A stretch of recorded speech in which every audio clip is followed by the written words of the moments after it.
Assalamualaikum warahmatullahi wabarakatuh. Eh, Bagaimana kabar kalian anak-anak? Lama ya kita nggak ketemu.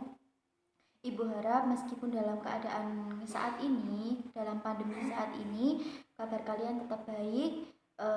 Semoga Allah selalu memberikan kita semua kesehatan, keselamatan, dan juga Allah melindungi kita dari segala mara bahaya dan juga segala macam penyakit. Ibu harap kalian semua tetap semangat untuk belajar dan juga tetap mengikuti aturan dari pemerintah dalam masa pandemi saat ini.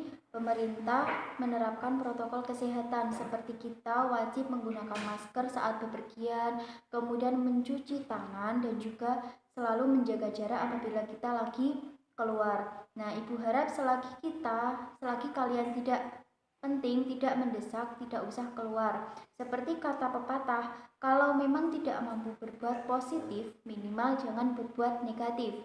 Kalau memang tidak mampu memberi obat, minimal jangan memberi racun. Nah, dengan kita di rumah sudah membantu pemerintah dalam menangani pandemi saat ini. Pada pembelajaran kita kali ini, Ibu akan menjelaskan mengenai hadis tentang menjaga dan melestarikan lingkungan alam. Jadi pada pembelajaran kemarin Ibu sudah menyinggung sedikit materi mengenai hadis-hadis tentang menjaga dan melestarikan lingkungan alam. Nah, untuk kali ini Ibu akan menjelaskan secara detail dan juga singkat mengenai hadis tentang menjaga dan melestarikan lingkungan alam. Jadi sebelum Ibu mulai pembelajaran kali ini, silahkan kalian mengambil LKS kalian lalu buka materi kita tentang hadis menjaga dan melestarikan lingkungan alam. Untuk materi kali ini kita akan belajar tentang hadis menjaga dan melestarikan lingkungan alam.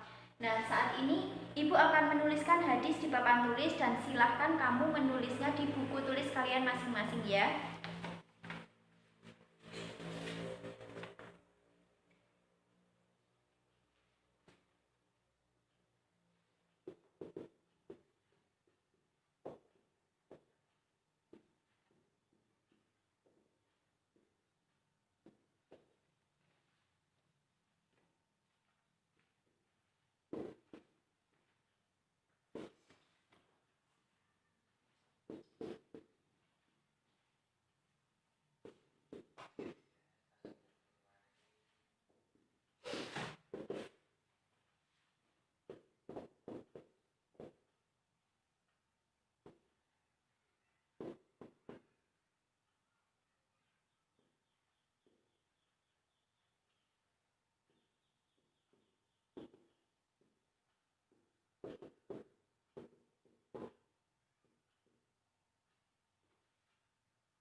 Baik, kita baca bersama-sama ya hadis tentang menjaga dan melestarikan lingkungan alam.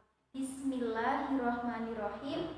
Qala Rasulullah sallallahu alaihi wasallam, man uhya ardon mayyitatan fahiya lahu. Rawahu Tirmidzi, yang artinya Rasulullah sallallahu alaihi wasallam bersabda, barang siapa yang menghidupkan bumi mati, maka bumi itu menjadi miliknya. Hadis riwayat Tirmidzi. Jadi, isi dari kandungan hadis tentang menjaga dan melestarikan lingkungan alam ini yaitu bumi yang mati. Di sini kan disebutkan, barang siapa menghidupkan bumi yang mati, maka bumi itu menjadi miliknya. Kenapa disebut dengan bumi yang mati? Nah, bumi yang mati itu memiliki dua makna. Yang pertama yaitu bumi yang atau tanah yang kering atau tandus karena tidak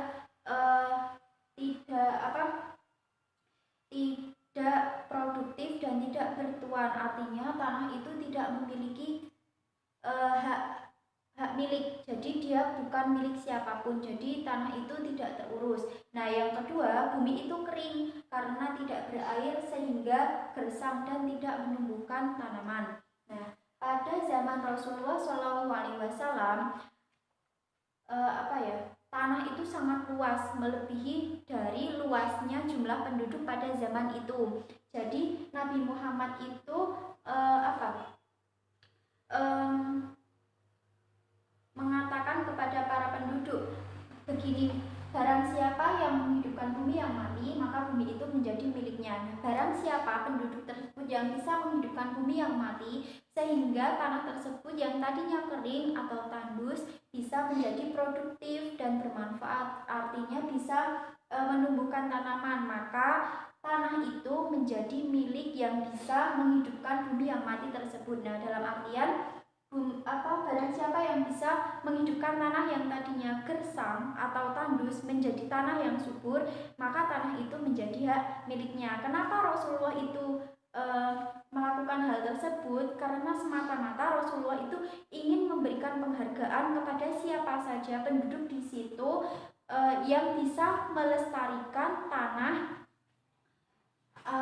yang mati, sehingga tanah tersebut bisa menjadi lebih produktif dan bisa memberikan manfaat kepada makhluk hidup. Bukan hanya kita manusia, tetapi juga hewan. Hewan juga membutuhkan pangan. Nah, maka dari itu, barang siapa yang bisa melestarikan lingkungan alam, maka Rasulullah menghadiahkan tanah tersebut menjadi hak miliknya.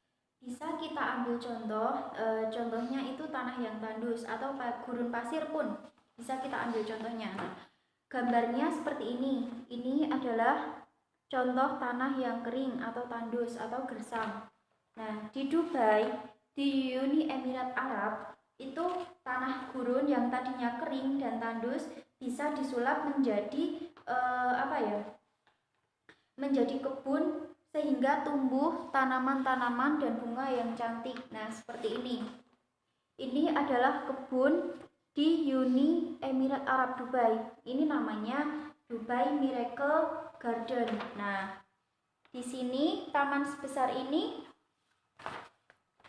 ini memiliki luas 27.000 meter persegi. Nah, dari gambar tersebut dijelaskan bahwa ada 45.000 jenis bunga dan juga ada beberapa bentuk di sini dijelaskan seperti ada gambar pesawat, kemudian ada perahu mobil, kemudian ada bunga dan juga ada bentuk love, macam-macam kan bentuknya. Itu dibuat semenarik mungkin, dibuat seunik mungkin, dan juga setiap tahunnya dalam taman ini selalu diperbaharui bunga-bunganya sehingga sehingga tidak monoton dan bisa menarik banyak wisatawan. Jadi bisa kita ambil contoh, kenapa sih gurun pasir yang tadinya tandus aja bisa tumbuh bunga kayak gini? Karena ada campur tangan dari manusia. Nah,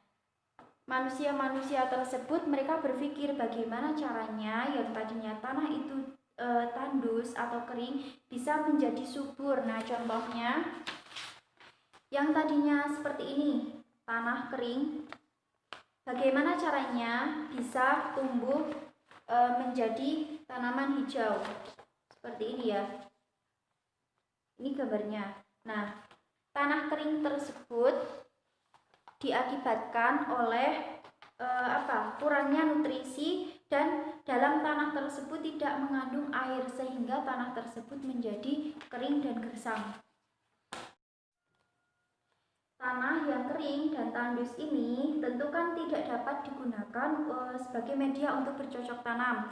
Oleh karena itu harus ada campur tangan dari manusia. Penyebab dari tanah ini kering dan tandus itu karena di dalam tanah tersebut tidak memiliki cukup nutrisi dan juga air. Karena apa? Karena nutrisi dan air itu tidak dapat ditahan oleh tanah. Nah, namun sekarang bisa tumbuh tanaman hijau karena ada campur tangan dari manusia.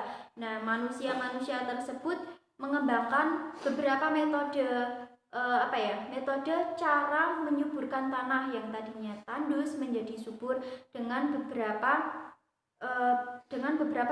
metode. Nah, di situ mereka memperbaiki kemudian meningkatkan kualitas dari tanah yang kering tersebut, tanah yang tandus ini menjadi tanah yang berproduktif. Nah, seperti ini. Tanah ini dapat berproduktif dan juga manfaat kepada manusia. Assalamualaikum warahmatullahi wabarakatuh. Baik anak-anak, pembelajaran kali ini kita lanjut kembali karena pembelajaran kemarin kita sempat terputus karena ada kendala dari segi teknik. Makanya Ibu minta lanjutkan hari ini untuk menyelesaikan materi yang kemarin belum kita selesaikan. Nah, untuk itu sebelum kita memulai kembali, marilah kita baca basmalah terlebih dahulu. Bismillahirrohmanirrohim. Baik, pembelajaran kemarin terakhir kita sudah sampai di contoh padang atau gurun di Dubai, Uni Emirat Arab, kemudian disulap menjadi sebuah taman yang dipenuhi dengan bunga-bunga, disebut dengan Dubai Miracle Garden. Nah, itu merupakan contoh salah satu campur tangan dari manusia untuk menyuburkan tanah yang tandus. Nah, itu termasuk salah satu perbuatan dalam melestarikan alam. Kemudian selain dari hadis riwayat Tirmizi yang menjelaskan tentang menjaga dan melestarikan lingkungan alam, juga ada salah satu dalil dalam Al-Quran yang menjelaskan tentang menjaga dan melestarikan lingkungan alam. Nah, salah satunya ini di dalam Al-Quran dijelaskan dalam Quran surat Al-Isra ayat 7. Silahkan kalian simak dalam Al-Quran masing-masing. Ibu akan membacakannya ya. Bismillahirrahmanirrahim. In ahsantum li anfusikum wa in asatum falaha fa idza jaa wa'dul khirati liyasu'u wujuhakum wa liyadkhulul masjida kama dakhaluhu awwala marrati wa liyutabbiru ma 'alau tatbira. Shadaqallahul adzim. Yang artinya, jika kamu berbuat baik, atau berarti kamu berbuat baik untuk dirimu sendiri. Dan jika kamu berbuat jahat, maka kerugian kejahatan itu untuk dirimu sendiri. Apabila datang saat hukuman kejahatan untuk menyuramkan wajahmu, lalu mereka masuk ke dalam masjid atau Masjid Aqsa, sebagaimana ketika mereka memasukinya pertama kali, dan mereka membinasakan apa saja yang mereka kuasai. Nah, maksud dari terjemahan dalil dalam surat Al-Isra ayat 7 ini, jika kamu berbuat baik berarti kamu berbuat baik untuk dirimu sendiri. Apabila kamu melakukan suatu kebaikan, itu dampaknya akan kembali kepada diri sendiri. Contohnya aja ketika kita membahas tentang menjaga kelestarian alam. Nah, contohnya kita bagaimana sih kita itu melestarikan lingkungan alam. Nah, itu termasuk salah satu contoh kebaikan yang kita lakukan. Nah, nanti dampaknya itu bukan hanya kembali ke diri kita sendiri, juga kembali ke lingkungan dan juga masyarakat. Kemudian, dan jika kamu berbuat jahat, maka kerugian kejahatan itu untuk dirimu sendiri. Nah, apabila kamu juga melakukan kejahatan, misalkan kita mengotori lingkungan, Kemudian itu nanti dampaknya bukan hanya untuk diri sendiri juga. Ya iya, memang kembali kepada diri sendiri, namun dampaknya juga akan memberikan kembali ke masyarakat, ke lingkungan sekitar kita juga. Misalkan nanti kita buang sampah sembarangan. Ketika di situ sudah disediakan tempat sampah, kenapa kita tidak membuang sampah pada tempatnya? Maka kerugiannya misalkan banjir itu bukan hanya kita yang merasakan, tetapi juga orang lain. Nah, itu termasuk salah satu hukuman. Jadi, dalam dalil Al-Qur'an ini juga menjelaskan bukan hanya kebaikan kepada kita sendiri, tetapi kejahatan itu juga akan kembali kepada diri kita sendiri. Selanjutnya, Ibu akan memberikan materi tambahan mengenai metode menyuburkan tanah kering dan tandus. Nah, di sini ada 3 metode yang digunakan. Yang pertama, metode pendekatan mekanik, yang kedua, metode non-biologis, dan yang ketiga yaitu metode biologis. Nah, pertama Ibu akan menjelaskan tentang metode pendekatan mekanik. Metode pendekatan mekanik ini dibagi menjadi 6. Nah, yang pertama yaitu menyiram dengan air. Sebuah tanah yang kering atau tandus itu artinya di mana tanah tersebut membutuhkan nutrisi dan juga air. Nah, oleh karena itu, menyiram dengan air termasuk salah satu cara untuk menyuburkan tanah yang kering dan tandus. Nah, untuk bisa mendapatkan air itu bisa menggunakan 2 cara, yaitu air yang alami atau curah hujan atau menggunakan air buatan, yaitu membuat pemancar air. Nah, dengan menggunakan pemancar air tersebut, air itu bisa mengalir secara merata. Kemudian yang kedua yaitu membuat jalur irigasi. Nah, jalur irigasi itu kita bisa mengambil air yang mengalir dari sungai, kemudian dialirkan ke lahan. Nah, untuk contohnya, letak lahan yang membutuhkan air itu harus sejajar dengan jalur irigasi, atau bisa juga letak lahan itu di bawah jalur irigasi, sehingga air sungai itu bisa mengaliri lahan yang sedang membutuhkan air. Apabila sebuah lahan itu tingginya melebihi jalur irigasi, maka air tidak bisa mengalir. Kemudian yang ketiga yaitu membuat jalur pengaliran limbah. Nah, limbah pabrik atau limbah masyarakat itu dibagi menjadi 2. Yang pertama limbah yang baik, kemudian yang kedua limbah yang berbahaya. Nah, limbah yang baik ini bisa digunakan masyarakat untuk mengaliri lahan yang membutuhkan air.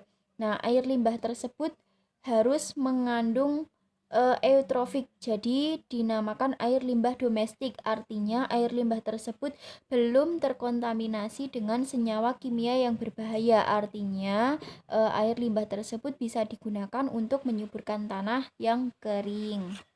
Kemudian yang keempat yaitu membajak lahan. Nah, kita udah nggak asing lagi ya dengan yang namanya membajak lahan. Di pedesaan maupun di perkotaan, di lahan-lahan saat ini yang sedang membutuhkan bajak-bajak itu kan biasa menggunakan cangkul atau bisa menggunakan hewan, nah seperti sapi dan juga kerbau. Namun karena sekarang sudah zaman yang canggih, maka bisa membajak lahan dengan traktor. Nah, berfungsi untuk apa membajak lahan tersebut? Membajak lahan itu berfungsi untuk menggemburkan tanah. Jadi tanah yang kering karena sudah dibajak, makanya kan tercampur. Nah, karena sudah tercampur, jadi lama-kelamaan tanah itu bisa menjadi subur. Yang kelima yaitu memperkokoh tanah. Nah, biasanya tanah yang kering atau tandus itu kan mudah sekali untuk terjadi erosi tanah. Nah, bagaimana caranya agar kita bisa mengurangi erosi tanah? Itu caranya dengan membuat cengkedan atau terasering. Nah, bisa menggunakan bebatuan atau jaring-jaring itu bisa untuk menahan tanah, sehingga ketika tanah yang kering itu dialiri air tidak mudah erosi dan juga bisa menampung air dalam jumlah yang banyak. Kemudian yang keenam terakhir itu menaikkan porositas. Porositas itu nama lainnya komposisi. Nah, tanah itu kan memiliki komposisi. Porositas itu dibagi menjadi dua, porositas yang tinggi dan juga porositas yang rendah. Nah, kalau tanah yang subur itu mengandung porositas yang tinggi, sedangkan tanah yang kering atau tandus itu berarti porositasnya rendah. Nah, porositas yang rendah itu artinya mereka membutuhkan nutrisi dan juga air yang cukup. Nah, bagaimana sih caranya untuk memberikan nutrisi yang cukup untuk tanah yang kering? Nah, caranya dengan menambahkan clay pada tanah, pada lahan yang kering, kemudian dibajak. Jadi antara clay dengan tanah yang kering itu ketika sudah dibajak kan bisa tercampur. Nah, ketika sudah tercampur lama-kelamaan tanah itu menjadi subur.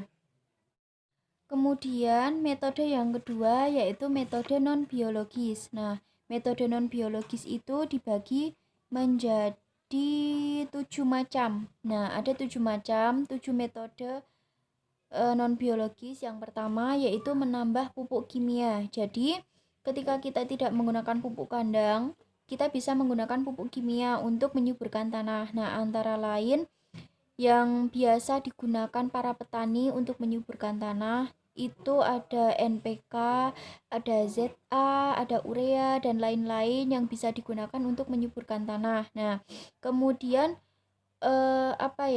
tanah kurang subur itu karena kekurangan nitrogen, kemudian kekurangan fosfor, dan juga kekurangan kalium, sehingga tanah tersebut membutuhkan sedikit bantuan dari pupuk kimia untuk melengkapi komposisi dalam tanah sehingga tanah tersebut bisa menjadi tanah yang subur. Yang kedua yaitu menambahkan mineral. Jadi dalam tanah itu harus mempunyai komposisi yang lengkap. Nah, apabila kekurangan mineral, tanah juga tidak subur. Nah, mineral dalam tanah itu terdiri dari apa aja? Yang pertama, buron, klorin, kemudian ada tembaga, ada kobalt, ada besi, ada mangan, ada magnesium, ada molybdenum, ada belerang, dan juga ada seng. Nah, mineral itu berasal dari bebatuan yang sudah mengalami pelapukan. Jadi, batu-batu yang sudah mengalami pelapukan bisa dicampurkan dalam tanah yang kering. Nah, itu bisa membantu untuk menyuburkan tanah. Nah, yang ketiga yaitu menambahkan batuan halus. Batu-batuan yang besar, yang ukurannya besar itu bisa dihaluskan menjadi kecil-kecil. Nah, ketika ukurannya sudah kecil-kecil bisa dicampur dengan tanah yang kering ditambah dengan pupuk. Nah, ketika sudah tercampur itu lama-lama mengalami proses, kemudian setelah proses itu tanah tersebut bisa subur. Nah, yang keempat menambahkan debu granit. Debu granit atau mineral glaukonit itu dapat digunakan untuk menambah kandungan dalam kalium tanah. Yang kelima yaitu menambahkan batuan kapur. Nah, batuan kapur itu dapat memperbaiki pH pada tanah. Nah, jadi tanah itu juga memiliki pH. pH tanah itu ada dua, ada pH yang rendah, juga ada pH yang tinggi. Nah, pH itu terdiri dari asam, kemudian ada apalagi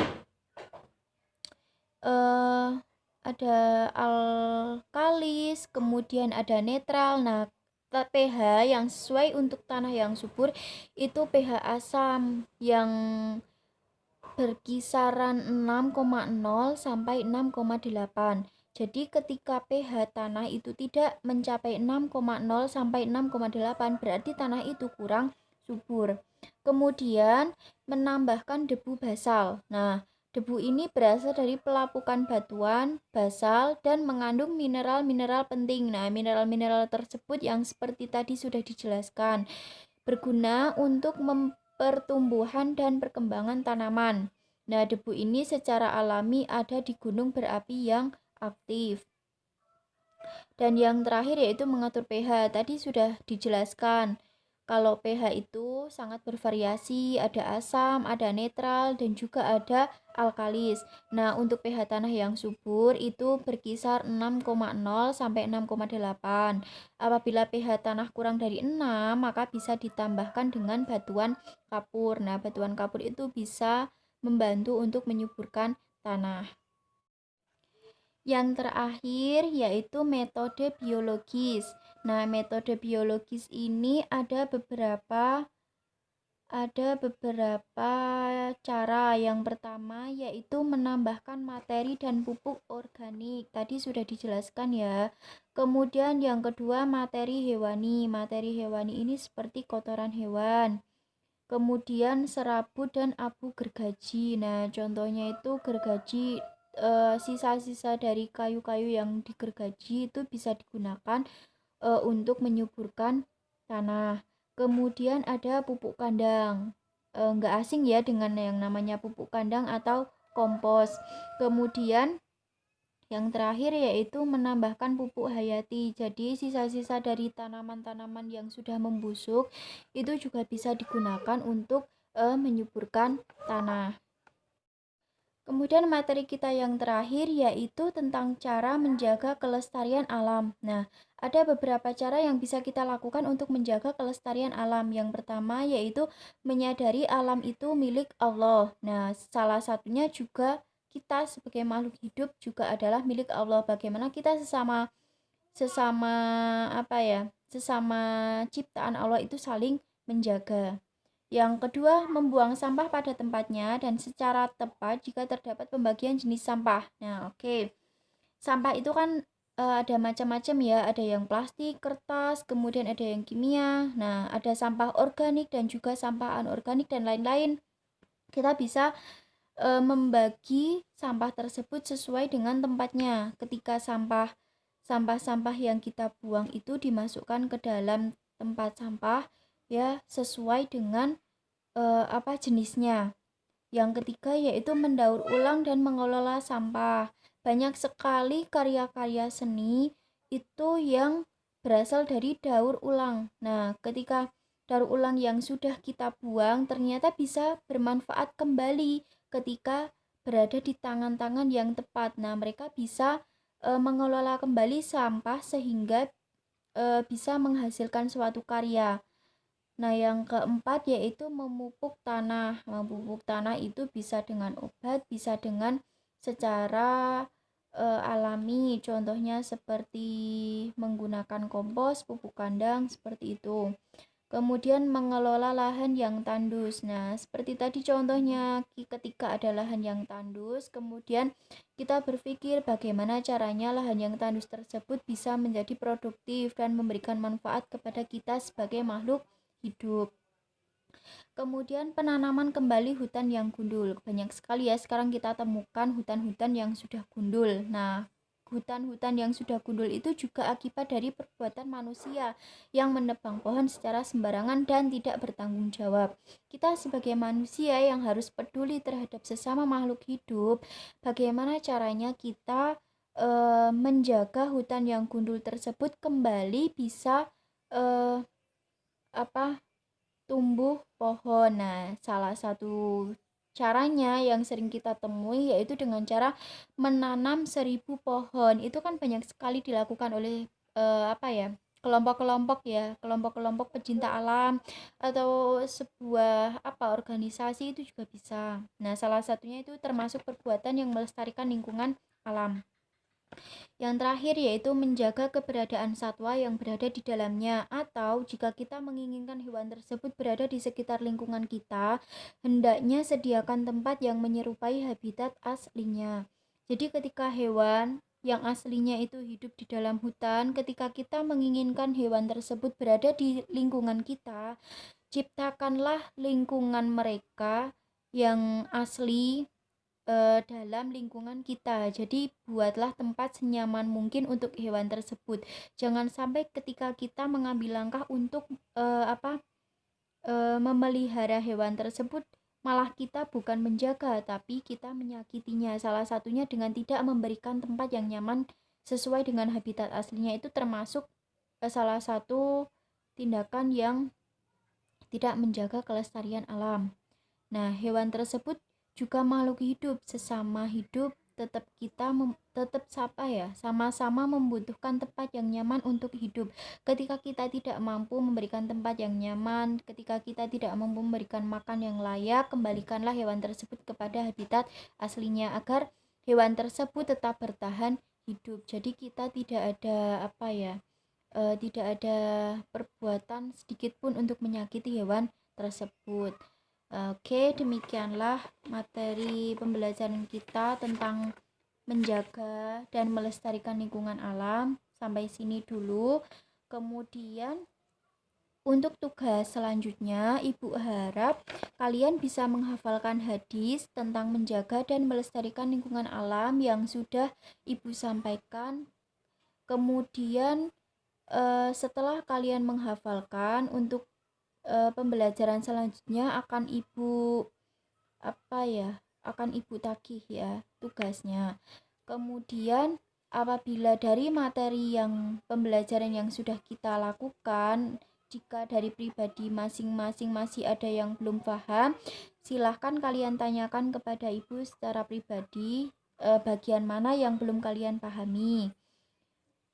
Oke, sampai sini dulu pembelajaran kita kali ini. Kurang lebihnya mohon maaf. Semoga ilmu yang sudah Ibu sampaikan ini bisa bermanfaat untuk kita semua.